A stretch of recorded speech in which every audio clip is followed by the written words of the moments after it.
second PUC champions. I hope all my dear children are doing great. So how's the Josh? I hope the Josh is really, really good. Yes. So one very important thing.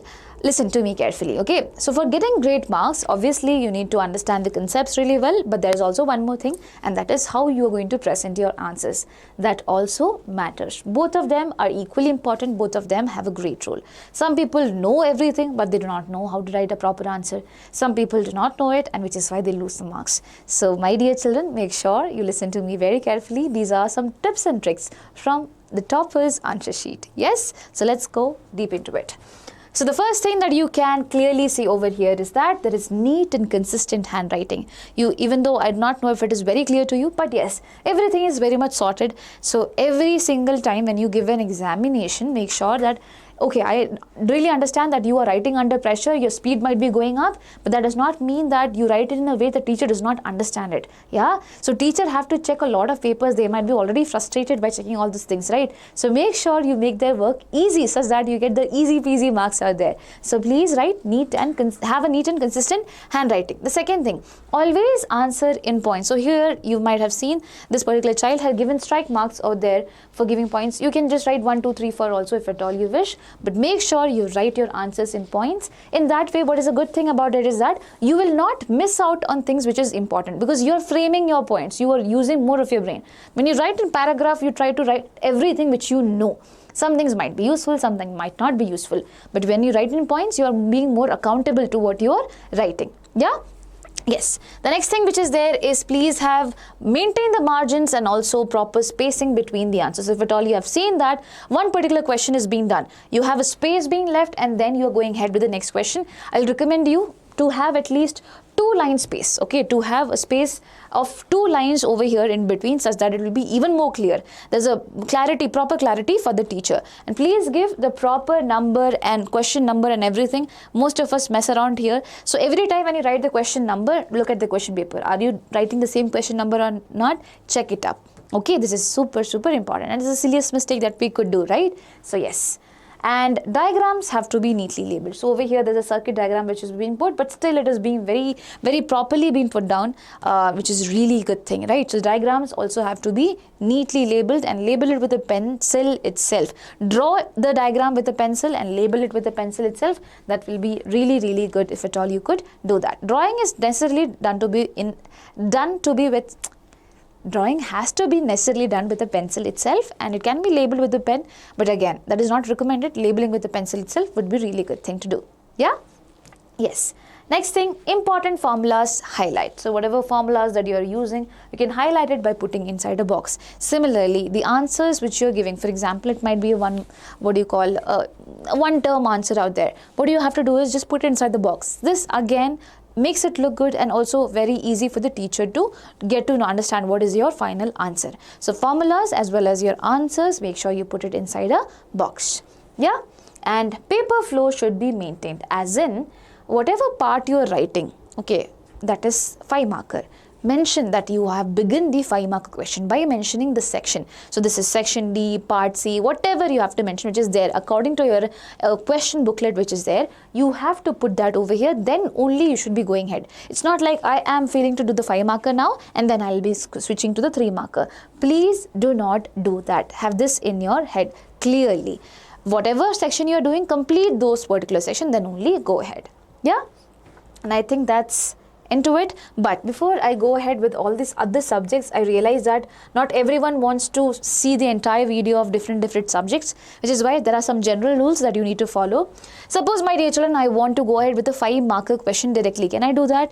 Listen to me carefully. When you get the answer booklet, always remember page 1 and page 2 has to be reserved for MCQs as well as the fill in the blanks question. Okay, fill in the blanks question. After this, you can go ahead with the 5 markers if at all you want, but if you're going with the 5 markers, mention that this is section D. Okay, this is section D. And what you can do is that you can leave these 2 pages and then you can go ahead. And further, when you have time, you can come back and solve the MCQs. But these first 2 pages are for MCQs as well as fill in the blanks. You cannot write any other part over here. I hope you know that. Now, once you have started the 5-marker questions, write all of them.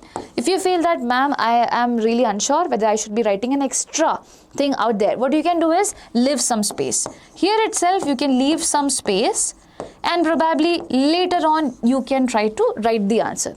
Now, if you feel that, okay, I did not remember to write the extra answer here, towards the end of the examination, I was just checking and I felt that, okay, I have to write something extra. What you need to do is that you will be having still some page left at the end.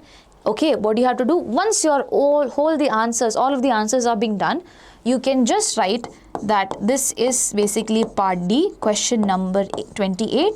I am writing it. You do not need to mention that it is extra and things like that. Teacher will understand it anyways. So when you mention the section and when you mention the question number, that will be very easy for the teacher to understand it. So you can definitely write extra things. For example, in 5 markers are there and you are only allowed to write, 7 options are given to you in 5 markers and you are only allowed to write 5 of them. You will be given marks for only 5 of them. Okay, so basically 2 questions are extra. Now, do I have the right to write the extra question out there? The answer is yes, you can. But as I said, check for the time. If at all you have the time to write it, you can leave some space if at all you want, or probably at the end of the paper also you can do this. Yeah, rough work has to be done at the last page of your answer sheet.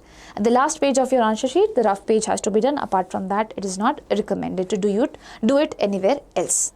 Clear? I hope that is clear. Yes? Yes.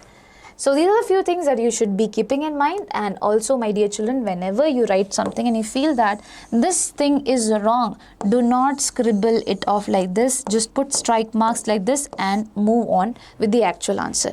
Your teacher is not going to check, oh my God, what is there inside the scribble thing.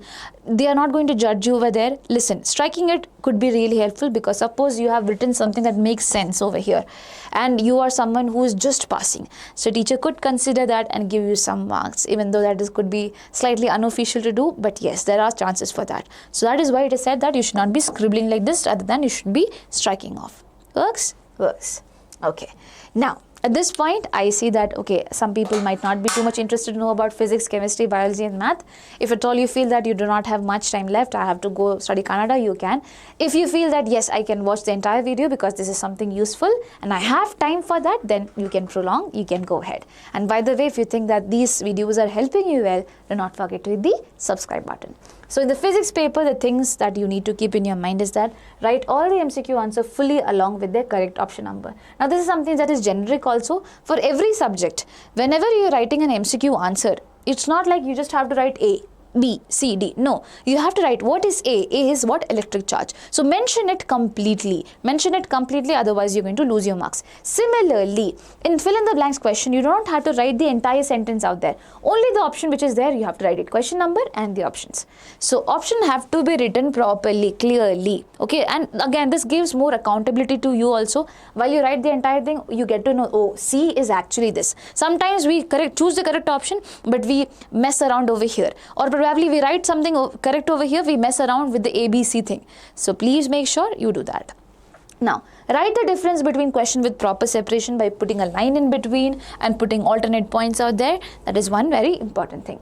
Next thing, in the formula based questions, don't miss the details. So whatever details are there, for example, this was the question there, you put an extra diagram that was being made over here for an extra understanding. So if at all you have some details which you have to mention for this particular question to go on, please mention that, and please mention the formulas as in what does this phi stand for or what is all standing for. It has been put properly. Why? Because it gives a clarity for the teacher also that this child knows everything. Right? And the final answer, if at all you've seen that over here, it is being put inside the box. Got it? So do not miss the details in any formula based questions. Now box your final answer for better clarity. I've already told you, but I'm telling you again, and make sure you go step by step. Think like the teacher is also a kid. You are teaching a kid. You do everything with proper clarity such that you make them understand that, okay, this is actually the correct way of doing it. Okay? And it's like a confident present. Teacher cannot see your face. Okay? Or who you are. Teacher do not know anything about you. they only know how you're framing your answers. Is it good? Is it bad? If it is good, they'll be happy, they will give you marks. You get it? They will consider you over here. Now next thing, support your answers with diagrams wherever necessary. Whenever it is necessary, make sure you draw the diagrams. Whenever it is not, whenever you think that you do not have time, it's not necessary. But yes, if you have time, if you can support your answers with diagram, you can. You should be. Fine, that is for physics. And now for chemistry, again, in any named reaction, write the proper definition and give an example. So whatever, for example, over here, one named reaction is being asked, that is Finkelstein reaction over here. What you have to do is that you can go ahead and give an example for that. So this is an example that has been clearly given over here. So do that. That will be really, really good. Now, along with the chemical structures, mention the chemical names. So don't just write the chemical structures over here. You have to mention its name also. Otherwise, you will be losing your marks. So here that person has not done that, but you have to do it. Okay, so this is conversion of methyl chloride to methyl alcohol. But again, you have to mention it that this is methyl alcohol or this is methyl chloride, anything, whatever is there. Cool? Yes. Now, don't write too much extra, be to the point. Whenever you have time, sometimes we go on writing extra things. Do not do that. The time that you are spending over here might be necessary for you later on towards the end of the paper. So make sure you do not write too much, write to the point, write just the points out there. Okay, not in paragraph. As mentioned over here, it's a paragraph, but it is not clearly recommended. Now, write the steps properly for all the mechanism reactions. Whatever mechanism reaction that is there, make sure you write the steps properly. Step 1, protonation. Step 2, formation of carbocation, and then deprotonation. Whatever is there, mention it properly such that, again, it gives a clarity. Practice the chemical structures properly. Do not do any mistakes out there in the chemical structures. So that has to be done from your end before the exam itself. Yeah? Yes. Next thing, write the answer with correct unit in the numerical question. So it goes for physics also, it goes for chem, it goes for math also. Whenever you're writing the answer, make sure you're presenting the units also properly. Writing just 256 would not be enough. You have to mention G per mole, whatever is there. Okay? Now, write the extra answers separately with proper numbering. I have already told you, but in chemistry paper I saw that, which is why I put it also. So part B, this was the extra question, 21st question that was being put over here, 22nd was also extra. In part C, this one is the extra one. So make sure you have that.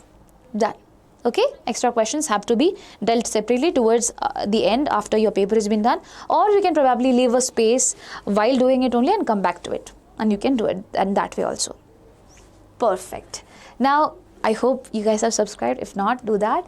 And let's go to mathematics. In mathematics, give a proper conclusion at the end. So whatever you are proving over here, whatever you're saying over here, mention that. Therefore, the equation of line is equals to what? Minus 2x plus 6y is equals to 0. Writing this particular line will not take too much amount of time, but if at all you write it, it will be really, really good, right? Yes. Now, mention the formulas properly. Again, when you mention the formulas, do it properly. You can put it in a box also if you have time. If not, then you can mention like this. But here the person has done it clearly. Just a second. Yes.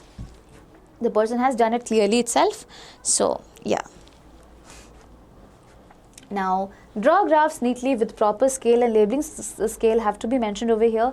The labelings also have to be done over here properly. This is x-axis, this is y-axis. These are numbers which are there, intersecting point which are there. You should be mentioning all of it. Yeah. Now, step marking, each step counts, so show how it works. So over here, my dear children, each step which is there, do not think, okay, teacher might know it, they will understand it, don't do like that. Okay, you know it, you do it properly. And as I told you, whenever you get things wrong, this child did it very correctly. He or she did not scribble it, just put a strike over there. So yes, the teacher understand that, okay, I do not have to consider this. You get it? So please make sure you write all the steps properly. Now, biology. This is my subject, which is why I can properly talk about it better. Mention karyotype in a detailed way. So, if at all when we are asked about any syndrome and you are asked about karyotyping, mention it properly. Okay, properly as in 44 autosomes plus XXY, whatever is there. And okay, this what is happening over here, that is 47 chromosomes. So there's an extra thing that is being written over here, right? It gives an understanding that okay, this child knows the answer really well. So even if you do something wrong over here and there, you might still get some marks because of this. Now, be precise with the direction of the strand. So when it comes to transcription, translation, replication, everything, my dear children, the direction of the strand is super important. Be sure you know about it. Be sure you label it as well over here. Whenever you make the diagram, sometimes you make everything. Do not label it 3-5-N. So please do that, and please know where to label it as well. Now, genus name should start with capital letter and species name with small letters. So if at all you have seen, we have so many organisms: Plasmodium vivax, Haemophilus influenzae. So this is genus name, this is species name. It should start with capital letter and this should start with small letter. All of this is going to be counted. Okay, your marks are going to be deducted if at all you not do it right.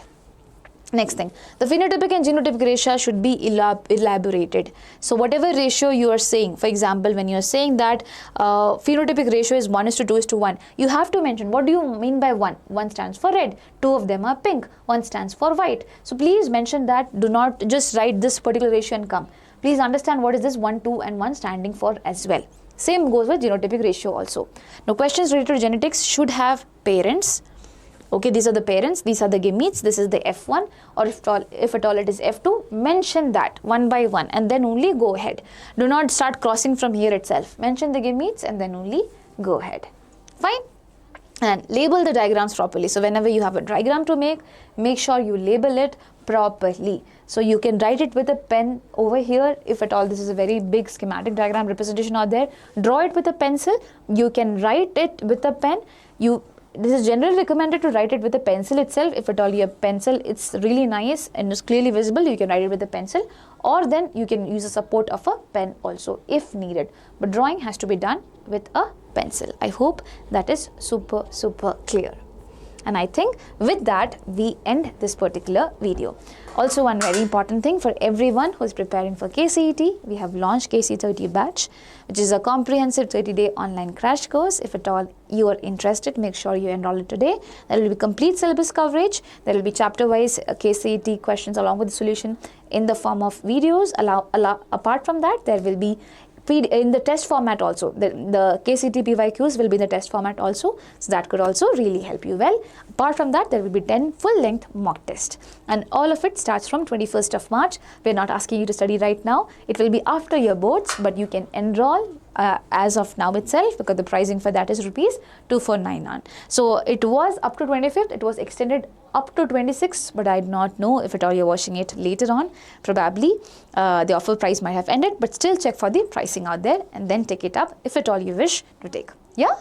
So yes, that's all. Thank you so much, my dear children. I just want to wish you all the best. Please take care of yourself. We are all over here to help you with anything that you need. If you have any queries, please let us know in the comment section. Bye-bye.